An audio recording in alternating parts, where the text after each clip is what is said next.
ಅಮೆರಿಕದ F-18 ಯುದ್ಧ ವಿಮಾನ ಹೊಡೆದುರುಳಿಸಿದ ಇರಾನ್. ವಿಡಿಯೋ ಬಿಡುಗಡೆ ಮಾಡಿ ಬಲ ಪ್ರದರ್ಶನ ನೀಡಿದ Islamic revolutionary guard corps.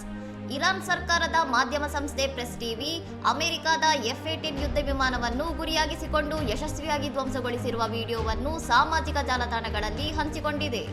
America ಇತ್ತೀಚೆಗೆ ಮುಂದಿರಿಸಿದ್ದ 15 ಅಂಶಗಳ ಕದನ ವಿರಾಮದ ಪ್ರಸ್ತಾಪವನ್ನು ಇರಾನ್ ಸ್ಪಷ್ಟವಾಗಿ ತಿರಸ್ಕರಿಸಿದ್ದು, ತನ್ನ ಬೇಡಿಕೆಗಳು ಈಡೇರುವವರೆಗೂ ದಾಳಿ ಮುಂದುವರಿಸುವುದಾಗಿ ಎಚ್ಚರಿಸಿದೆ.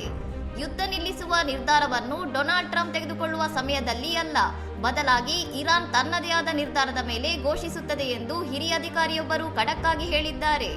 ದಾಳಿಗಳನ್ನು ತಕ್ಷಣ ನಿಲ್ಲಿಸುವುದು, ಯುದ್ಧದಿಂದಾಗಿ ಹಾನಿಗೆ ಸೂಕ್ತ ಪರಿಹಾರ ನೀಡುವುದು ಮತ್ತು ಹಾರ್ಮುಜ್ ಜಲಸಂಧಿಯ ಮೇಲಿನ ತನ್ನ ಹಕ್ಕನ್ನು ಮಾನ್ಯ ಮಾಡಬೇಕೆಂದು ಇರಾನ್ ಪ್ರಮುಖ ಷರತ್ತುಗಳನ್ನು ವಿಧಿಸಿದೆ.